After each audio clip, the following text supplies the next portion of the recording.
আসসালামু আলাইকুম। আমন্ত্রণ চ্যানেল আই সংবাদে, সঙ্গে আছি হৃদয় হোসেন। বিস্তারিত সংবাদের শুরুতেই জানিয়ে দিচ্ছি ফ্রেশ আটা ময়দার সুদি সংবাদ শিরোনামগুলো। মাইলস্টোন ট্র্যাজেডিতে আরও 2 শিশুর মৃত্যু। জাতীয় বার্ন ইনস্টিটিউটে চিকিৎসাধীন 5 জনের অবস্থা আশঙ্কাজনক।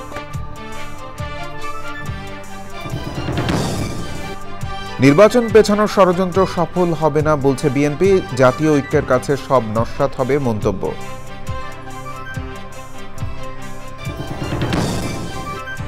জামায়াত ইসলামী ক্ষমতায় গেলে দলের মতোই সুষ্ঠুভাবে দেশ নিয়ন্ত্রণের ঘোষণা। মানুষ ও মানবতার কল্যাণে রাজনীতির প্রতিশ্রুতি রুকন সম্মেলনে। জন্মদিনে শহীদদের ভালোবাসায় সিক্ত আলোকিত মানুষ গড়ার কারিগর অধ্যাপক আব্দুল্লাহ আবু সাইদ দুর্দশার মাঝেও টিকে থাকতে আশাবাদী হওয়ার আহ্বান। এবং সবুজে সাজায় বাংলাদেশ স্লোগানে যশোরের প্রকৃতি ও জীবন ক্লাবের বৃক্ষরোপণ ও বিতরণ, পরিবেশ রক্ষার আন্দোলন বেগবান করার উদ্যোগ।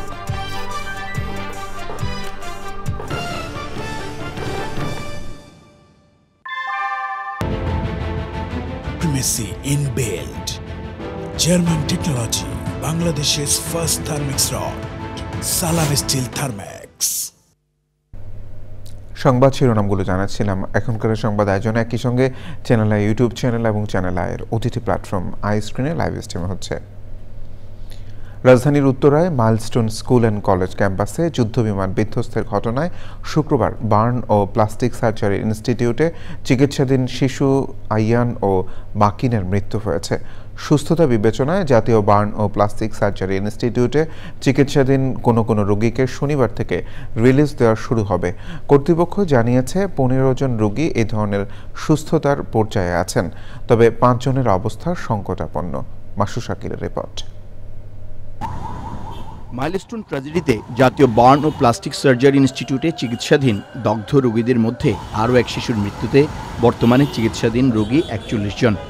আমাদের ম্যানেজমেন্ট প্রোটোকল সেম, শুধুমাত্র ইনটিউবেশন যাদের লাগে তাদেরকে আইসিইউতে রাখাটা জরুরি হয়ে পড়ে। আমরা আইসিইউ এইচডিউর সমমানের চিকিৎসা হয়ে থাকে, শুধুমাত্র ইনটিউবেশন যখন দরকার হয় তখন আমরা আইসিইউতে শিফট করি। ব্রিফিংয়ে জানানো হয় রোগীদের ক্যাটাগরি করে চিকিৎসা দেওয়া হচ্ছে। সিঙ্গাপুর, চীন ও ভারত থেকে আসা চিকিৎসকদের পরামর্শও নেওয়া হচ্ছে। সিঙ্গাপুরের 9 জন, তারা ডক্টর সহ নার্সিং স্টাফ রয়েছেন, ওনারা 9 জন, আর 5 জন চাইনিজ টিমের সদস্য আসছেন। তারা আসলে আমাদের রোগী সম্পর্কিত যে ব্রিফিং সেটা নিয়েছেন এবং আমাদের চিকিৎসকদের সাথে তারা পরামর্শ করছে। মেইনলি আসলে আমাদের চিকিৎসকরাই লিড করবেন। আমাদের 6 জন ইউনিট চিফ আছেন, তারা বিষয়টা কোঅর্ডিনেট করবেন। পরামর্শ যদি আমাদের সিদ্ধান্ত সঠিক হয় তাহলে আমরা সেখানে স্ট্যান্ড করব।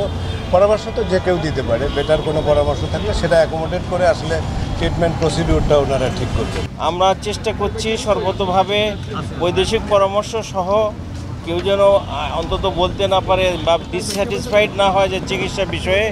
এই জন্য অনেকেই অ্যাকচুয়ালি বন্ধু রাষ্ট্র হিসেবে তাদের নিজেদের ইচ্ছা এসেছে। বিভিন্ন রোগী যারা আছে তাদের অবস্থানগুলো তুলে ধরছি তাদের সাথে এবং তাদের পরামর্শ আমরা ইমপ্লিমেন্ট করার চেষ্টা করছি। এখন পর্যন্ত কোনো রোগীকে বিদেশে নেওয়ার সিদ্ধান্ত হয়নি বলে জানান স্বাস্থ্য মন্ত্রণালয়ের প্রতিনিধিরা। মাসুর শাকিল, চ্যানেল আই, ঢাকা। রাজধানীর উত্তরায় দিয়াবাড়ির মাইলস্টোন স্কুল অ্যান্ড কলেজে যুদ্ধবিমান বিধ্বস্তের ঘটনায় নিহতদের আত্মার মাগফিরাত কামনা এবং আহতদের দ্রুত সুস্থতার জন্য মসজিদে দোয়া হয়েছে। নিহতদের আত্মার শান্তি কামনা এবং আহতদের দ্রুত আরোগ্যের জন্য প্রার্থনা হয়েছে মন্দিরে। এদিনও স্কুল প্রাঙ্গণে ছিল উৎসুক জনতার ভিড়। ওবায়দুল রশিদের রিপোর্টে বিস্তারিত। রাজধানীর উত্তরায় দিয়াবাড়ির মাইলস্টোন স্কুল অ্যান্ড কলেজে প্রশিক্ষণ যুদ্ধবিমান বিধ্বস্তের ঘটনায় নিহতদের আত্মার মাগফিরাত কামনা এবং আহতদের দ্রুত সুস্থতার জন্য বাদ-জুমা জাতীয় মসজিদ, বাইতুল মোকাররম সহ দেশের মসজিদে দোয়া করা হয়। রমনা কালী মন্দির সহ বিভিন্ন মন্দিরে প্রার্থনা হয়েছে নিহতদের আত্মার শান্তি কামনা এবং আহতদের দ্রুত আরোগ্যের জন্য। মাইলস্টোন স্কুল অ্যান্ড কলেজে পঞ্চম দিনেও ছিল উৎসুক জনতার ভিড়। শুধু রাজধানীর মানুষই নয়, দেশের বিভিন্ন প্রান্ত থেকেও মানুষ আসেন ঘটনাস্থল দেখতে। আমাদের বাচ্চাদের এরকম হইতো তাহলে আমরা কি করতাম? যার মা যাতে অনেক কষ্ট পায়, এজন্য আসছি। দেখার জন্য। আমার তো কিছু হয় নাই, আমার আত্মীয় স্বজনেরও কিছু হয় নাই। যারা সন্তান হারিয়েছে ওরা কত ব্যথা জানি পাইছে, কত কষ্ট পাইছে, ওরা কি নিয়ে বুঝ দিব মন বোঝানোর মতো না। সন্তান হারা যে কি ব্যথা, যাদের সন্তান আছে ওরাই বুঝবে, আর কেউ বুঝবে না। শুক্রবার ঘটনাস্থল দেখতে আসা শোকবাহ মানুষরাও নিহত এবং আহতদের জন্য দোয়া করেন। Obaidul Rashid, channel I, Dhaka. নীলফামারীর জলঢাকায় গ্রামের বাড়িতে মা বাবার কবরের পাশে দাফন করা হয়েছে রাজধানীর উত্তরার মাইলস্টোন স্কুল অ্যান্ড কলেজের শিক্ষিকা মাহেরিন চৌধুরীকে। শিক্ষার্থীদের জীবন বাঁচাতে প্রাণ দেওয়া এই শিক্ষিকার কবর জিয়ারত করে শ্রদ্ধা জানিয়েছেন জাতীয়তাবাদী মহিলা দলের সভাপতি মির্জা আফরোজা আব্বাস। নীলফামারী প্রতিনিধি আনোয়ারুল আলমের পাঠানো তথ্য, ভিডিওচিত্রে রাজীব আহমেদের রিপোর্ট।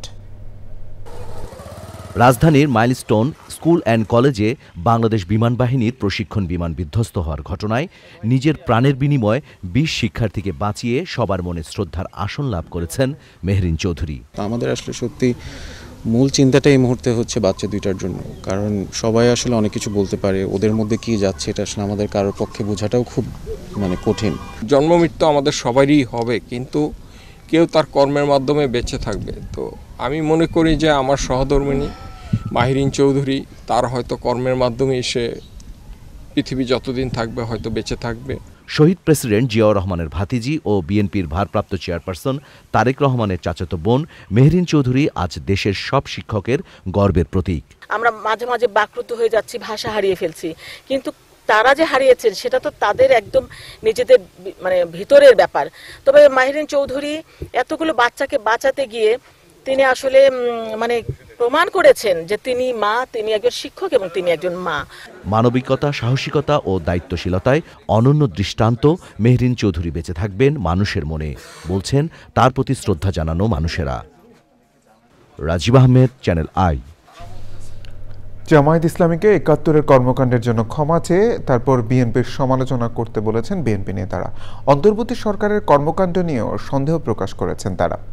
পৃথক কয়েকটি অনুষ্ঠানে বিএনপি নেতারা বলেন, জাতীয় ঐক্যের কাছে সব ষড়যন্ত্র নস্যাৎ হবে, সফল হবে না নির্বাচন পেছানোর ষড়যন্ত্র। বিস্তারিত মইনুল হাসানের রিপোর্টে।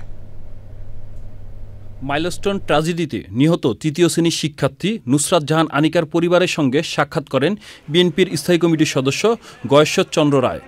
শোকাহত পরিবারের সদস্যদের সান্ত্বনা দেন, সমালোচনা করেন অন্তর্বর্তী সরকারের। সরকার চলছে, এটা কিন্তু দৃশ্যমান কেউ উপলব্ধি করে না, এবং যেই দায়িত্ব আছে নিজ থেকে উপর পর্যন্ত সরকারের প্রতিষ্ঠার বাইরেও তারও অফিস আদালত সঠিকভাবে করে কিনা এ ব্যাপারে সন্দেহ আছে। নির্বাচিত প্রতিনিধি দ্বারা সরকার গঠিত না হওয়া পর্যন্ত যত বিলম্ব হবে তত নানা ধরনের জটিলতা। একই দুর্ঘটনায় নিহত তুরাগ থানার নয়ানগরের সাদিয়া আক্তারের পরিবারের খোঁজখবর নেন স্থায়ী কমিটির আরেক সদস্য ইকবাল হাসান মাহমুদ টুকু। ওই দুর্ঘটনায় প্রাণ হারায় তুরাগের নিশাতনগরের সাদ। সেই পরিবারের সঙ্গে সাক্ষাৎ করেন স্থায়ী কমিটির সদস্য ডাক্তার AZM জাহিদ হোসেন।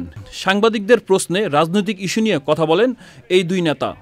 জামাত আগে তাদের যে অপকর্ম করেছিল ৭১-এর মুক্তিযুদ্ধের সময় বাংলাদেশের বিরুদ্ধে দাঁড়িয়েছিল, তার জন্য জনগণের কাছে আগে ক্ষমা চায়, তারপরে আমার অন্য দলের সমালোচনা করি। ঐক্য যদি ধারণ করতে পারেন, লালন করতে পারেন, সামনের দিকে নিয়ে যেতে পারেন, কোনো ষড়যন্ত্র, কোনো বিশৃঙ্খলা এবং নির্বাচন পিছিয়ে দেওয়ার যারা চিন্তা ভাবনা করছেন বলে কেউ অনুমান করছেন, কিছু বাস্তবায়িত হবে না।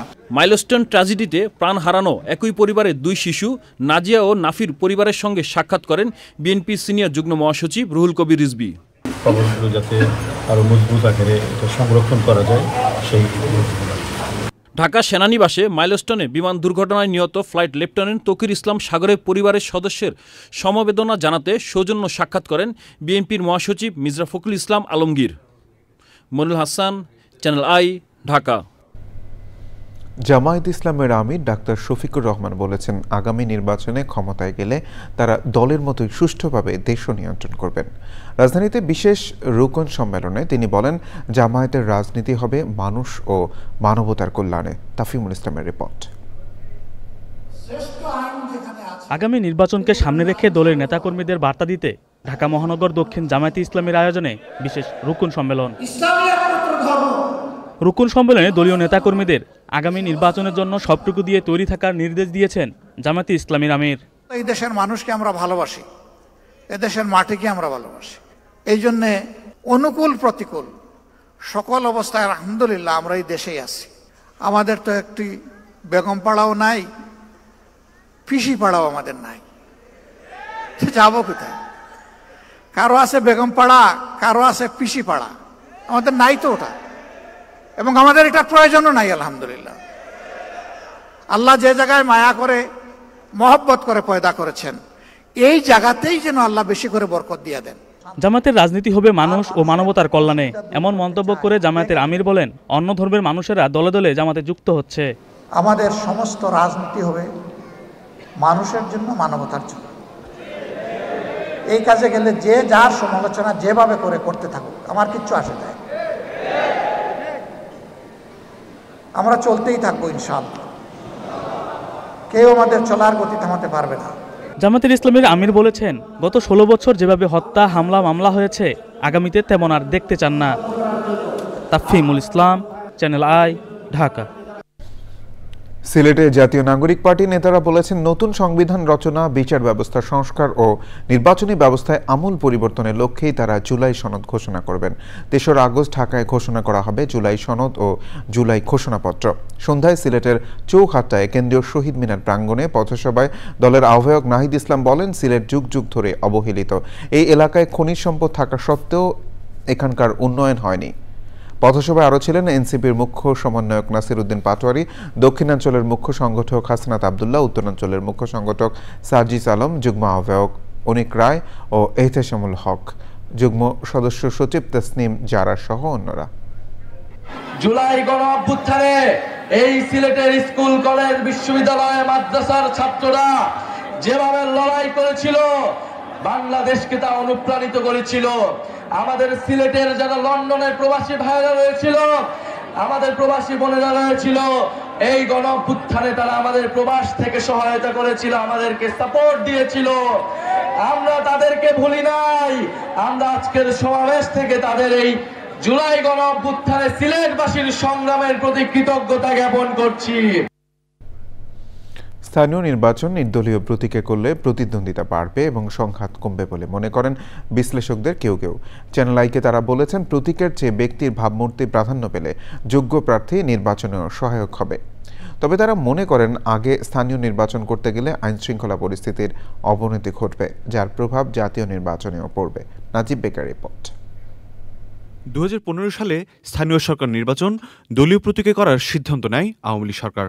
এরপর তৃণমূলের সংঘাতের পাশাপাশি ভোটে অনিয়মের প্রবণতা বাড়তে থাকে বলছেন বিশ্লেষকরা।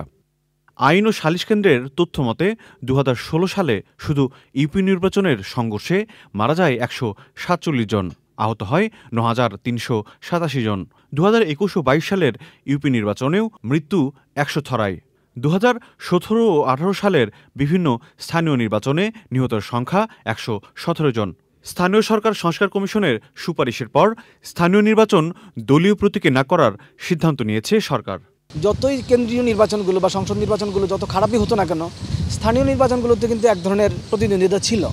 কিন্তু যখনই দল ইম্পর্টেন্ট হয়ে গেল, তখন তো আর স্থানীয় লেভেলে প্রতিদ্বন্দ্বিতা থাকছে না, কারণ যেই দলটাই কর্তৃত্ববাদ প্রতিষ্ঠা করে কেন্দ্রে, সেই দলটাই আবার স্থানীয় লেভেলে কর্তৃত্ববাদ প্রতিষ্ঠা করছে। প্রতীক এর যে বিলোপ, এটা একটা ভালো উদ্যোগ, এবং এর ফলে সমাজে যেই সহিংসতাগুলো হচ্ছিল শুধুই এই রাজনৈতিক প্রতিদ্বন্দ্বিতার কারণে, এগুলো এখন কমে আসবে। স্থানীয় নির্বাচন দলীয় প্রতীকে করায় বিভিন্ন চ্যালেঞ্জের মুখে পড়তে হতো ইসিকে, বলছেন এই নির্বাচন বিশ্লেষক। অল্প সময়ের মধ্যে প্রত্যেকটা ইউনিয়ন পরিষদ ভিত্তিক ব্যালট পেপার, প্রত্যেক চেয়ারম্যানের জন্য আলাদা, কারণ প্রতীক ডিফারেন্স, এক এক দল, এক একজন এক এক দল, এদিকটাও কিন্তু খুব কঠিন কষ্ট করতে হচ্ছিল ইলেকশন কমিশনকে। জাতীয় নির্বাচনের আগে যদি স্থানীয় নির্বাচন করা হয় এবং সেটা যদি সুষ্ঠুভাবে না করা যায়, তখন কিন্তু সব কিছুই ম্যাসাকার অবস্থায় দাঁড়াবে। তার মতে স্থানীয় নির্বাচনগুলো সুষ্ঠুভাবে করতে দলীয় সরকারের মানসিকতা তৈরি করতে হবে। Najib Bek, channel I, Dhaka. বিশ্ব সাহিত্য কেন্দ্রের প্রতিষ্ঠাতা, আলোকিত মানুষ গড়ার কারিগর অধ্যাপক আব্দুল্লাহ আবু সাঈদের ৮৭তম জন্মদিন আজ। সমাজের নানা অবক্ষয়ের মাঝেও শিক্ষিত ও উচ্চ মূল্যবোধ সম্পন্ন পরিপূর্ণ মানুষ করার লক্ষ্যে জীবনভর কাজ করে যাচ্ছেন এই জীবন্ত কিংবদন্তি। দুঃখ ও দুর্দশার মাঝেও মানুষকে টিকে থাকতে আশাবাদী হওয়ার আহ্বান জানান বরেণ্য শিক্ষাবিদ অধ্যাপক আব্দুল্লাহ আবু সাঈদ। লাইলা নওশিনের রিপোর্ট। আলোকের ঝর্ণাধারায় মানুষের ভেতরের অসীম সম্ভাবনাকে জাগিয়ে তরুণদের সংঘবদ্ধ জাতীয় শক্তি হিসেবে গড়ে তুলতে জীবনভর এক নিরলস প্রচেষ্টা তার। উচ্চ জীবনবোধ আর অসীম স্বপ্নবান এই গুণী বয়সের দিক থেকে কয়েক বছর আগেই অতিক্রম করেছেন রবীন্দ্রনাথকে। তিনি আলোকিত মানুষ গড়ার কারিগর, বিশ্ব সাহিত্য কেন্দ্রের প্রতিষ্ঠাতা অধ্যাপক আব্দুল্লাহ আবু সাঈদ। শিক্ষক, কবি, কথাসাহিত্যিক, প্রাবন্ধিক, নাট্যকার, টেলিভিশন উপস্থাপক, পরিবেশ আন্দোলনের সংগঠক। এক জীবনে এমন অনেক পরিচয় তার। র্যামন ম্যাগসেসে ও ২১ পদকে ভূষিত এই শিক্ষাবিদ ৮৬ বছর পেরিয়েও সকল বিপর্যয় কাটিয়ে আশার কথা বলতেই ভালোবাসেন। আমরা সবসময় কোনো না কোনো দুঃখ, দুর্দশা, আবার আশা, ভালো কিছু এর মধ্যে দিয়েই যাই। এই যে দুঃখময় মনোভঙ্গি, এটাকে অতিক্রম করার জন্যই মানুষের আশাবাদী হয়ে ওঠা উচিত। কর্মমুখর দীর্ঘ এই জীবনে দেখেছেন দেশের নানা উত্থান পতন। চারদিক যখন হতাশায় পর্যবসিত, তখনও স্বপ্ন দেখে যান তিনি। নিরন্তর স্বপ্নযাত্রার এত প্রাণ, এত গান আর এত প্রাণশক্তি কোথা থেকে পান হে গুণী? অনেক নিরাশার ঘটনা আছে, কিন্তু আমি নিরাশার কাছে আত্মসমর্পণ করতে বাধ্য নই, আমি করিনি কখনো। তো আমি তো আগামীতে বিশ্বাস করি এবং তারুণ্যকে বিশ্বাস করি। মাঝে মাঝে উত্থান হবে, মাঝে মাঝে পতন হবে। বয়স তার কাছে কেবল সংখ্যা। জীবনের শেষ দিন পর্যন্ত আলোকিত জাতি গঠনে কাজ করে যাওয়ার প্রত্যয়ী বহুমাত্রিক সৃজনশীল এই ব্যক্তিত্বের জন্মদিনে চ্যানেল আই পরিবারের অসীম শ্রদ্ধা ও ভালোবাসা। লাইলা নওশিন, চ্যানেল আই, ঢাকা। পরিবেশ রক্ষার আন্দোলনকে বেগবান করতে সবুজে সাজাই বাংলাদেশ স্লোগানে যশোরে বৃক্ষরোপণ ও বিতরণ করেছে প্রকৃতি ও জীবন ক্লাব। জনপ্রিয় মোবাইল নেটওয়ার্ক অপারেটর বাংলালিংকের সহযোগিতায় সবুজায়ন কর্মসূচিতে যুক্ত হচ্ছেন শিক্ষার্থী সহ বিভিন্ন শ্রেণী পেশার মানুষ।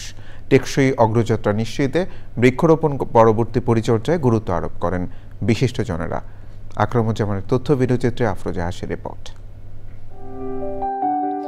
অগ্রযাত্রার নামে চলতে থাকা প্রাণ প্রকৃতি বিনাশী কর্মকাণ্ডে সভ্যতা যখন হুমকিতে, তখন বিশ্বজুড়েই সবুজায়নে গুরুত্বারোপ। সংকটে থাকা পরিবেশ প্রতিবেশ রক্ষায় সারা দেশে সবুজ বেষ্টনী গড়ার অংশ হিসেবে যশোরেও প্রকৃতি ও জীবন ক্লাবের সবুজায়ন কর্মসূচি। সবুজে সাজাই বাংলাদেশ এই প্রতিপাদ্যে যশোর জেলায় বৃক্ষরোপণ কর্মসূচি পালন করেছে প্রকৃতি জীবন ক্লাব। যশোর একটি ঐতিহ্যবাহী পুরনো শহর এবং এখানে নানা ধরনের শিল্প, কলকারখানা এবং কৃষির একটা বিস্তার ছিল, এবং যে জিনিসটা এখন আস্তে আস্তে কমে যাচ্ছে। এই ঐতিহ্যকে যদি ধরে রাখতে চাই, তাহলে কিন্তু আমাদের এই যশোর জেলাকে সবুজে ছেয়ে ফেলতে হবে।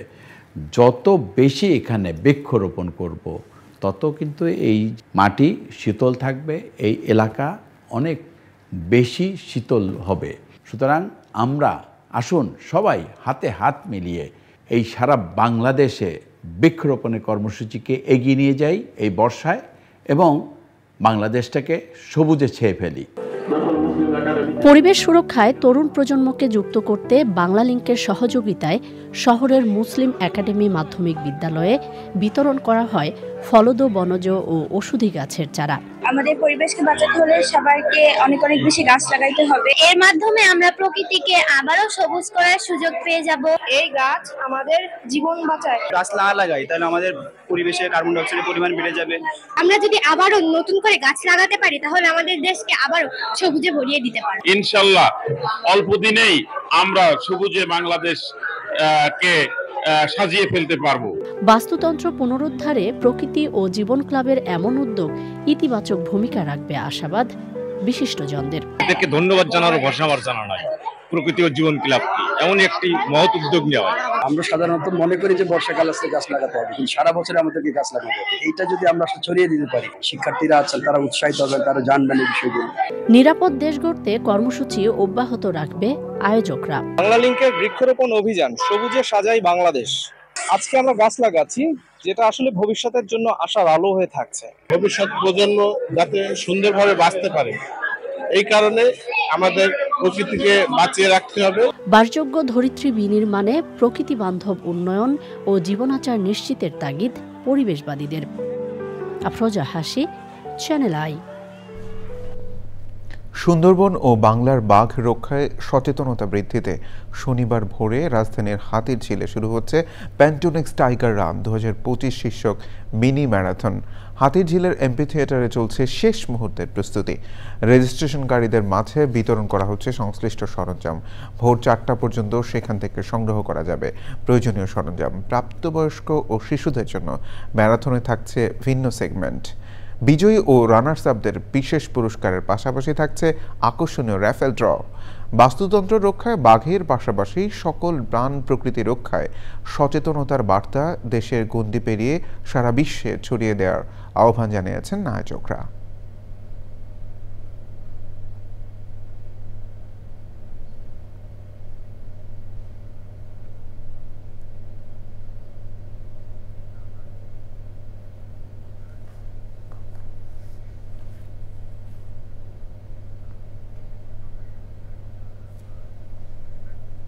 এবার অন্যান্য প্রসঙ্গ।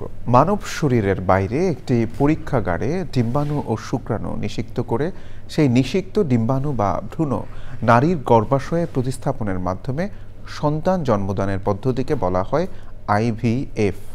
বন্ধ্যাত্বের চিকিৎসায় এই পদ্ধতি ব্যবহারকে ইতিবাচক হিসেবে দেখে সবাইকে সচেতন হওয়ার আহ্বান জানিয়েছেন বিশেষজ্ঞরা। মিথিলা নাজনীনের রিপোর্ট। বন্ধ্যাত্বের চিকিৎসায় ব্যবহৃত পদ্ধতি IVF, যা বহু নিঃসন্তান দম্পতিকে সন্তানের মুখ দেখার সুযোগ করে দিচ্ছে। সারা বিশ্বের মতো বাংলাদেশেও পালন হচ্ছে বিশ্ব IVF দিবস। বাংলাদেশেও এরই মাঝে জনপ্রিয় হয়ে উঠেছে এই পদ্ধতি। সাফল্যের তালিকাও বাড়ছে। আমার ফার্স্টে মিসক্যারেজ হয়েছিল, তারপর আমাকে হসপিটাল থেকে বললো যে আপনি আর একটু বেটার ডাক্তার দেখান, কোনো প্রবলেম আছে কি না কি আছে একটু খোঁজখবর নেন। এখন আমি ফার্স্টে IUI করি, কস্টিং ছিল প্রায় 20-এর কাছাকাছি, কিন্তু ওটাতে আমার সাকসেস আসেনি, তাই আমি আর সময় নষ্ট না করে IVF করেছিলাম।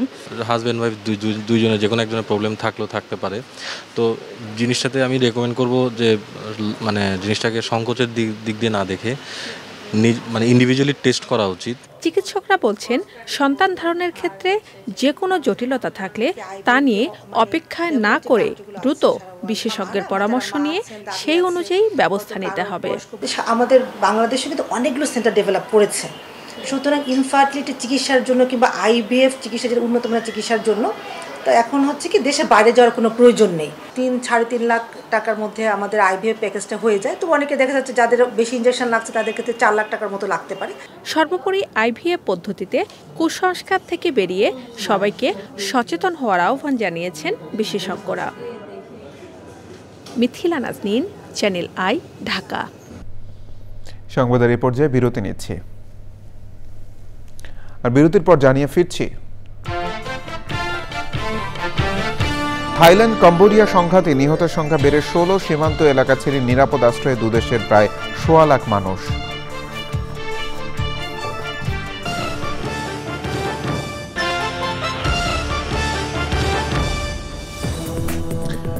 বিরতির পর আবার আমন্ত্রণ জানাই সংবাদে। খানাখন্দ আর উঁচু নিচু রাস্তার কারণে দীর্ঘদিন ধরে দুর্ভোগ পোহাচ্ছেন রাজধানীর বাসাবো ও খিলগাঁও এলাকার বাসিন্দারা। হাঁটাচলা করাও রীতিমতো কষ্টসাধ্যের ব্যাপার হয়ে দাঁড়িয়েছে। ঠিকাদারদের গাফিলতির কারণে রাস্তা মেরামতের কাজ ঠিকমতো হচ্ছে না বলে অভিযোগ করেছেন এলাকাবাসী। শাকের আদনানের রিপোর্ট। সবুজবাগের নন্দীপাড়া থেকে বাসাবোর ঢাল পর্যন্ত প্রায় 2 কিলোমিটার রাস্তার বেহাল দশা বেশ কয়েক বছর ধরে। তবে খানাখন্দ আর উঁচু নিচু রাস্তার এই অবস্থা বছরখানেক হলো আরও বেড়েছে।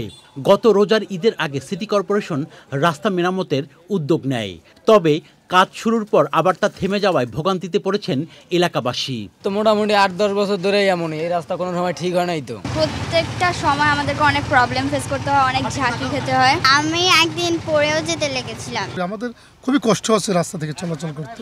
অন্যদিকে বৃষ্টি হলে কাদা জলে একাকার হয়ে যায় এলাকা।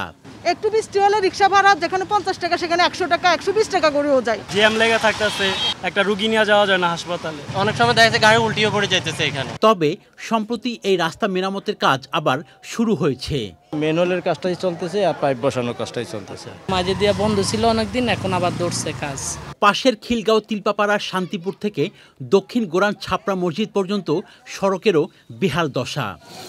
এখানে রাস্তা মেরামতের সম্পূর্ণ কাজ শেষ না হয় ভোগান্তিতে এলাকাবাসী। জায়গা জায়গা একটু একটু করছে চলে গেছে, আর কোনো কাজ করেন, আর কোনো খোঁজ খবর নাই। কন্ট্রাক্টরে কয় এই লোক আসে নাই, আর বৃষ্টি আর লোক এই কাহিনী। গাড়ি মনে করেন 5 মাসের প্রবলেম, গাড়ির রাস্তা পুরো ভাঙা। রাস্তার বেহাল দশার কারণে এসব এলাকায় প্রায়ই যানজট লেগে থাকে।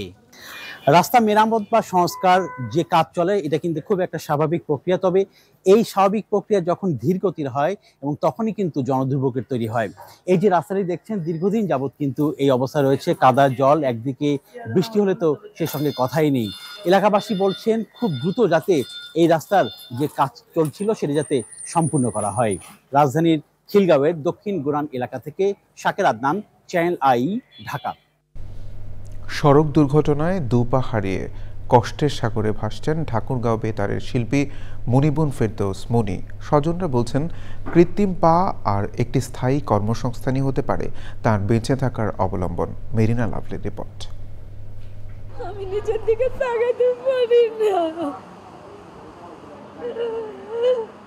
চোখে রঙিন স্বপ্ন নিয়ে জীবন সাজানোর যুদ্ধে একটি সড়ক দুর্ঘটনা যেন তছনছ করে দিল ঠাকুরগাঁও বেতারের সংবাদ পাঠক, উপস্থাপক ও নাট্যশিল্পী মহিবুন ফেরদৌস মনির জীবন। 3 জুলাই বেতার কেন্দ্রে আসার সময় ঠাকুরগাঁও চৌধুরীহাট বাজার এলাকায় মোটরসাইকেল থেকে ছিটকে পড়লে ট্রাক চাপায় মনিকে দুপা হারাতে হয়। বর্তমানে রংপুর মেডিকেল কলেজ হাসপাতালের বিছানায় তিনি।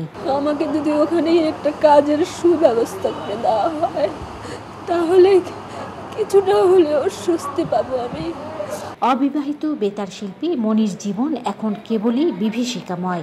কৃত্রিম দুপায়ের ব্যবস্থা সহ মনির অনিশ্চিত ভবিষ্যতের শঙ্কা কাটাতে সরকারের কাছে বেতারের চাকুরির আবেদন জানিয়েছে পরিবার। সে যতদিন বেঁচে থাকে একটা কর্মের মধ্যে সে নিজেকে খুঁজে পায়, আমরা এটা তাহলে সে নিজের কষ্টটা ভুলতে পারে। রাইট সাইডেরটা ইনফেকশন একটু কন্ট্রোল করে আমরা অ্যাবভ নি অ্যাম্পুটেশন করে দিয়েছি, আলহামদুলিল্লাহ ভালো থাকবে কন্ডিশন, কিন্তু লেফট সাইডেরটা একদম ক্র্যাশ ইনজুরি। তো বেতার শিল্পীদের দাবি শিল্পীদের জন্য বরাদ্দকৃত সুযোগ সুবিধা নিশ্চিত করা হোক। পা হারানোটা মানে সারা জীবনের জন্য, সে বেঁচে থেকেও মরে গেছে। বেতার তার চিকিৎসার কতটুকু ব্যবস্থা করেছে, তথ্য মন্ত্রণালয় কতটুকু খোঁজ নিয়েছে, প্রশ্ন আমি আজকে রাখলাম। শিল্পীদের পরিবহনের জন্য যে গাড়িগুলো, সেগুলো আপনার দিন, শিল্পীরা এই গাড়িগুলোতে ব্যবহার করুক। কৃত্রিম পায়ে ভর করে আগামী জীবনের পথে এগিয়ে যেতে দেশবাসীর দোয়া ও সহযোগিতা চেয়েছেন বেতার শিল্পী মহিবুন ফেরদৌস মনি। রংপুর থেকে মেরিনা লাভলি, চ্যানেল আই। এবার নিটল টাটা আন্তর্জাতিক সংবাদ।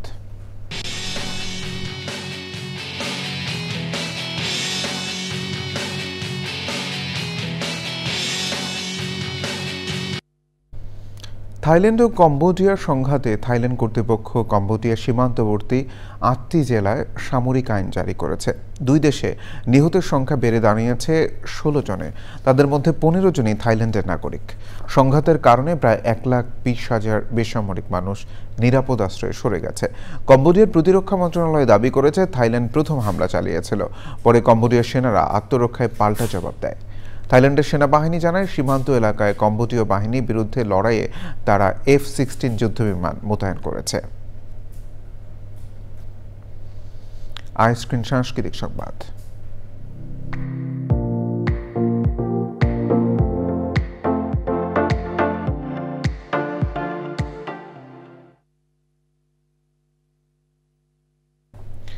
শিশু কিশোরদের সংস্কৃতি চর্চা কেন্দ্র ইচ্ছেতলার প্রথম প্রযোজনা নাটক বনের ধারে নদী মঞ্চস্থ হয়েছে। রাজধানীর বেইলি রোডে মহিলা সমিতি মঞ্চে নাটকটি মঞ্চস্থ হয়। শিশু কিশোরদের বিকাশের জন্য এই উদ্যোগ বলে জানান কলাকুশলীরা। শহীদুল্লাহ রাজুর রিপোর্ট।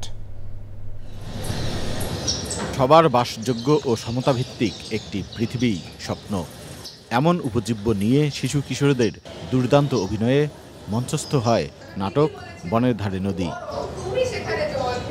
মানুষ ও পশু পাখির দৌড়থ অভিনয়ে ফুটিয়ে তুলেছে শিশু কিশোররা। ছোট বাবুগুলি আছে সবগুলি খুবই ভালো। আমি যে কাজ করলাম এতদিন ধরে আমার কোনো বিরক্ত নাই, সব সময় এটা হেল্প করছে। কারণ আমরা তো অনেক দিন ধরে কাজ করছি একসাথে, বকা হাসি আনন্দ সব একসাথে মিলেমিশে আমরা রিসিভ করতে পারি, এটা খুব ভালো জিনিস। দেশে শিশুদের মানসিক বিকাশের জন্য সহশিক্ষা কার্যক্রম অপ্রতুল মনে করেন শিশু কিশোরদের নিয়ে কাজ করা প্রতিষ্ঠান ইচ্ছেতলার পরিচালক। থিয়েটার, চিলড্রেন্স থিয়েটার তো আমাদের তেমন নাই। এমনিতে যদি আমরা দেখি সারা বিনোদন জগতের যত জায়গা আছে বাচ্চাদের জিনিস একদমই খুব কম। তো এই জন্য আমার মনে হয় যে বাচ্চাদের জিনিস যদি মানে বাচ্চাদের জন্য কন্টেন্ট বলেন, বাচ্চাদের জন্য থিয়েটার বলেন, বাচ্চাদের সব কিছু টেলিভিশন প্রোগ্রাম বলেন, যা কিছু বলেন বাচ্চাদের জন্য, মানে আমাদের দেশের যদি আমি যদি ধরি যে অন্তত 25% বাচ্চা, তো অন্তত আমাদের সকল বিনোদন অনুষ্ঠানে অন্তত 25% বাচ্চাদের জন্য থাকা উচিত। তো সেইখানে আর কি আমরা খুব ছোট্ট করে আমাদের পদচারণা শুরু করেছি।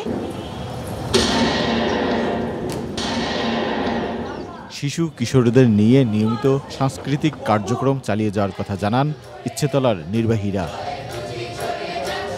Shahidullah Raju, channel I, Dhaka. ৭১ media ভিশনের 18তম প্রতিষ্ঠাবার্ষিকী উপলক্ষে আলোচনা সভা ও ৭১ মিডিয়া আইকনিক অ্যাওয়ার্ড প্রদান অনুষ্ঠান হয়েছে। সন্ধ্যায় রাজধানীর একটি হোটেলে ব্যবসা বাণিজ্য, উদ্যোক্তা, চলচ্চিত্র, টেলিভিশন, নাটক, নাচ, গান, সাংবাদিকতা, চিকিৎসা, শিক্ষা, সমাজসেবা, আবৃত্তি সহ 20টি ক্যাটাগরিতে সেরা ও সফল ব্যক্তিত্বকে সম্মাননা প্রদান করা হয়। আজীবন সম্মাননা দেওয়া হয় জাতীয় চলচ্চিত্র পুরস্কার ও 21 পদকপ্রাপ্ত অভিনেত্রী দিলারা জামানকে। অনুষ্ঠানে সভাপতিত্ব করেন সাবেক সচিব সৈয়দ মারগুব মোর্শেদ। এছাড়া গণমাধ্যম ও সাংস্কৃতিক অঙ্গনের বিশিষ্টজনেরা উপস্থিত ছিলেন। কৃষি সংবাদ।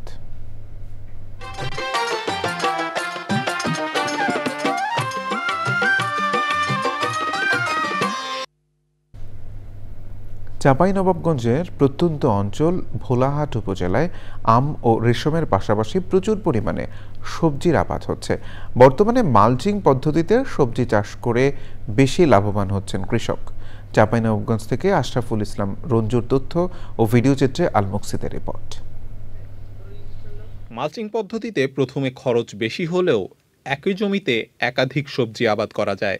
এই পদ্ধতিতে আবাদ করলে আগাছা জন্মায় না এবং মাটি রস ধরে রাখায় সেচও কম লাগে। এতে লাভবান হচ্ছেন সবজি চাষি। মালচিং মানে ব্যবহার করে কিছু উপকারিতা হয়েছি। এই উপকারিতা বলতে জমিতে কোনো আগাছা হবে না, গাছটা লাগালে অতি বিস্তৃতিতে বেশি রস হয়ে যাবে না, তারপরে বীজ কম লাগে, মানে আপদ বালাই কম হয়। মালচিং এ আবাদ করে লাভজনক বেশি আমরা শুনেছি বা অফিস থেকে পরামর্শ দিচ্ছে। আচ্ছা, কিন্তু এখনো ফলন পাইনি, তবে ফলন শুরু হচ্ছে। কৃষি অফিসের মানে পরামর্শে এই বছর আমরা মালচিং এ আবাদ করেছি। আচ্ছা, এই আবাদগুলো মালচিং এ আবাদ করে পূর্বে যে আমরা আবাদ করতাম তার করতে আমাদের মানে খরচ কম এবং লাভের সংখ্যা বেশি আর কি। যে মালচিং এ আবাদ করলে তোমাদের গাছ ভালো থাকবে, তো আমরা সত্যিকারই গাছ এখন ভালো পাচ্ছি, ফলন ভালো পাচ্ছি, আয় ইনকাম বেশি হচ্ছে। আচ্ছা আচ্ছা। আর মালচিং ছাড়া আমাদের জমিতে আগাছা বেশি হয়, এখন আগাছা কম হয়। উপজেলার কৃষকদের মালচিং পদ্ধতিতে চাষাবাদে উদ্বুদ্ধ করার পাশাপাশি প্রশিক্ষণ দিচ্ছেন কৃষি বিভাগ। ঘাস কম হয় মালচিং পেপার ব্যবহার করলে, জমিতে ঘাস কম হবে এবং ঘাস কম হওয়ার ফলে একই সাথে রোগ ব্যাধি পোকামাকড়ের উপদ্রবও কমে যাবে। এবং সবচেয়ে বড় লাভ হচ্ছে 1 বিঘা জমিতে ফসল চাষ করতে গেলে 8 থেকে 10টা সেচ দেওয়া লাগে, কিন্তু মালচিং পেপার ব্যবহার করলে আপনি 3টা 4টা সেচে এই ফসলটা আবাদ করতে পারবেন। খরচ কম হওয়ায় মালচিং পদ্ধতিতে ঝুঁকছেন কৃষক। আল মুকসিদ, চ্যানেল আই। প্রকৃতি সংবাদ।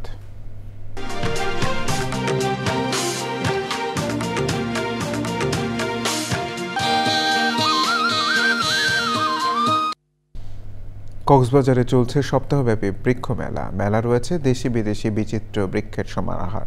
প্রাণ প্রকৃতি রক্ষায় গাছের গুরুত্ব ও সবুজায়নের ভূমিকা তুলে ধরতে জেলা প্রশাসন ও বন বিভাগ এ বৃক্ষ মেলার আয়োজন করেছে।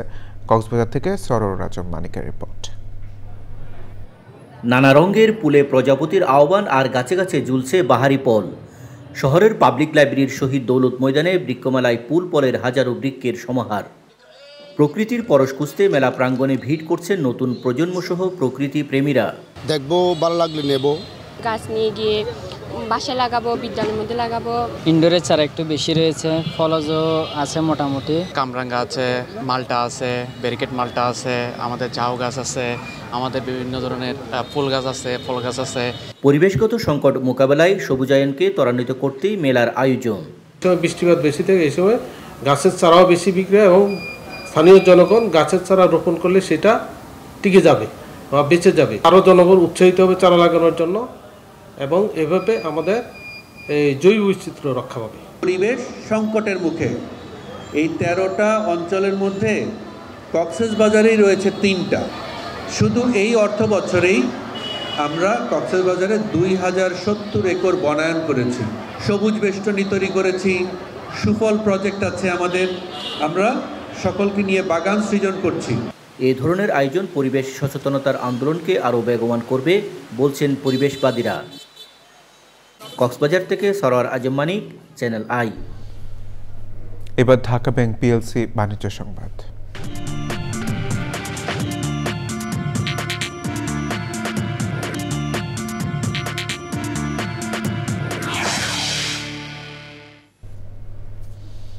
এনবিআর এর চেয়ারম্যান আব্দুর রহমান খান বলেছেন, দেশে যারা করদাতা তাদের জন্য সর্বোচ্চ সহায়তা এবং যারা অর্থনীতির ক্ষতি করবে তাদের জন্য জিরো টলারেন্স নীতি গ্রহণ করা হয়েছে। চট্টগ্রাম কাস্টমস হাউসে বিশ্বের সর্বাধুনিক সুযোগ সুবিধা সমৃদ্ধ ল্যাব তৈরি ও সফটওয়্যার তৈরির ঘোষণা দেন তিনি। অস্থায়ী ভিত্তিতে চট্টগ্রাম কাস্টমস হাউস স্থানান্তর বিষয়ে C&F এজেন্টস অ্যাসোসিয়েশনের সাথে সভায় এসব কথা বলেন এনবিআর চেয়ারম্যান। এতে আরও বক্তব্য রাখেন C&F এজেন্টস অ্যাসোসিয়েশনের সভাপতি SM সাইফুল আলম, সাধারণ সম্পাদক মোহাম্মদ শওকত আলী, এনবিআর সদস্য মোহাম্মদ মোয়াজ্জেম হোসেন, মুস্তাফিজুর রহমান, চট্টগ্রাম কাস্টমস কমিশনার মোহাম্মদ শফিউদ্দিন সহ অন্যরা।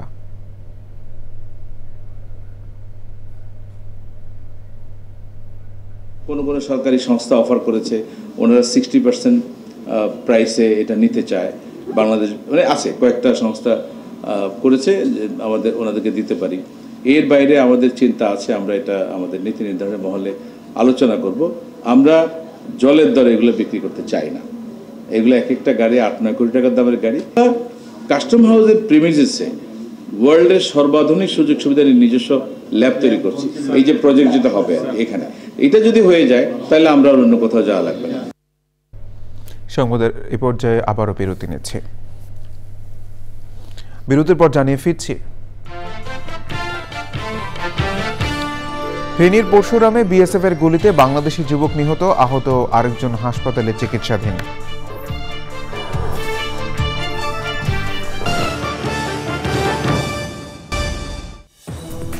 বিরতির পর আবারও আমন্ত্রণ চ্যানেল সংবাদে। ফেনীর পরশুরামে বিএসএফ এর গুলিতে এক বাংলাদেশি নিহত ও আহত হয়েছেন একজন। বৃহস্পতিবার মধ্যরাতে পরশুরাম উপজেলার বাঁশপদুয়া সীমান্তে এই ঘটনা ঘটে। নিহত তরুণের নাম মিল্লাত হোসেন। তিনি পরশুরাম উপজেলার বাঁশপদুয়া গ্রামের ইউসুফ মিয়ার ছেলে। আহত হয়েছেন একই এলাকার মোহাম্মদ আফসার। বিজিবির ফেনী ব্যাটালিয়নের অধিনায়ক লেফটেন্যান্ট কর্নেল মোহাম্মদ মোশাররফ হোসেন এই তথ্য নিশ্চিত করেছেন। বিজিবি ও স্থানীয়রা জানিয়েছে, বৃহস্পতিবার রাত 1টার দিকে পরশুরাম উপজেলার গুথুমা বিওপির সীমান্ত বিলার অতিক্রম করে কাঁটাতারের কাছে চলে যান মিল্লাত হোসেন ও আফসার। সে সময় বিএসএফ এর সদস্যরা গুলি চালালে মিল্লাত ও আফসার গুলিবিদ্ধ হন। স্থানীয়রা তাদের পরশুরাম উপজেলার স্বাস্থ্য কমপ্লেক্সে নেন। পরে তাদের ফেনীর 250 শয্যা জেনারেল হাসপাতালে পাঠানো হয়। ওই সময় পথে মিল্লাত হোসেনের মৃত্যু হয়। আফসার হাসপাতালে চিকিৎসাধীন। চট্টগ্রাম মহানগর যুবদলের সাবেক সাংগঠনিক সম্পাদক এমদাদুল হক বাদশার বিরুদ্ধে একটি ছাত্র সংগঠনের অপপ্রচারের প্রতিবাদে বিক্ষোভ সমাবেশ ও মানববন্ধন করেছে নাগরিক ঐক্য সমাজ, চট্টগ্রাম মহানগর এবং যুবদল। চট্টগ্রাম প্রেস ক্লাব চত্বরে কর্মসূচিতে বক্তারা বলেন, যুবদলের এই নেতার জনপ্রিয়তায় ঈর্ষান্বিত হয়ে একটি প্রতিপক্ষ ছাত্র সংগঠন অপপ্রচার চালাচ্ছে। কর্মসূচিতে বক্তব্য রাখেন চট্টগ্রাম মহানগর যুবদলের সাবেক সহসভাপতি নাসির উদ্দিন চৌধুরী নাসিম, সহ সাংগঠনিক সম্পাদক জিয়াউল হক মিন্টু, সাবেক তথ্য ও প্রযুক্তি সম্পাদক আলাউদ্দিন, বাকুলিয়া থানা যুবদলের সাবেক আহ্বায়ক ইসমাইল হোসেন লেদু, চকবাজার থানা যুবদলের সাবেক আহ্বায়ক মোহাম্মদ সেলিম, কোতোয়ালি থানা যুবদলের সাবেক সদস্য সচিব মোহাম্মদ হাসান সহ অন্যরা। পরে বিক্ষোভ মিছিল বের হয়। চট্টগ্রামের বোয়ালখালীতে একটি ভবনের ছাদ থেকে উদ্ধার হওয়া জোরারগঞ্জ টেক্সটাইল ইঞ্জিনিয়ারিং কলেজের প্রাক্তন শিক্ষার্থী ইঞ্জিনিয়ার রহমত আলী সিফাতের মৃত্যুকে পরিকল্পিত হত্যাকাণ্ড উল্লেখ করে সঠিক তদন্ত এবং দোষীদের শাস্তির দাবিতে মানববন্ধন ও বিক্ষোভ করেছেন শিক্ষকসহ টেক্সটাইল ইঞ্জিনিয়ারিং কলেজের বর্তমান ও প্রাক্তন শিক্ষার্থীরা। বিকেলে চট্টগ্রাম প্রেস ক্লাবের সামনে মানববন্ধন ও বিক্ষোভ সমাবেশে বক্তারা বলেন, মরদেহে একাধিক আঘাতের চিহ্ন রয়েছে। এতে ধারণা করা হচ্ছে সিফাতকে সুপরিকল্পিতভাবে হত্যা করা হয়েছে। বৃহস্পতিবার দুপুরে চট্টগ্রামের বোয়ালখালীর কদুরখিল চৌধুরী হাট এলাকার একটি টাওয়ারের ছাদ থেকে ইঞ্জিনিয়ার সিফাতের ঝুলন্ত মরদেহ উদ্ধার করে পুলিশ। মাইলস্টোন ট্র্যাজেডিতে আরও 2 শিশুর মৃত্যু। জাতীয় বার্ন ইনস্টিটিউটে চিকিৎসাধীন 5 জনের অবস্থা আশঙ্কাজনক। নির্বাচন পেছানোর ষড়যন্ত্র সফল হবে না বলছে বিএনপি। জাতীয় ঐক্যের কাছে সব নস্যাৎ হবে মন্তব্য।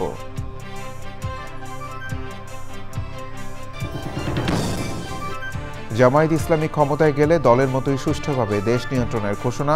মানুষ ও মানবতার কল্যাণে রাজনীতির প্রতিশ্রুতি রোকন সম্মেলনে। জন্মদিনের শহীদদের ভালোবাসায় সিক্ত আলোকিত মানুষ গড়ার কারিগর অধ্যাপক আব্দুল্লাহ আবু সাইদ। দুর্দশার মাঝেও টিকে থাকতে আশাবাদী হওয়ার আহ্বান। এবং সবুজে সাজাই বাংলাদেশ স্লোগানে যশোরের প্রকৃতি ও জীবন ক্লাবের বৃক্ষরোপণ ও বিতরণ, পরিবেশ রক্ষার আন্দোলন বেগবান করার উদ্যোগ।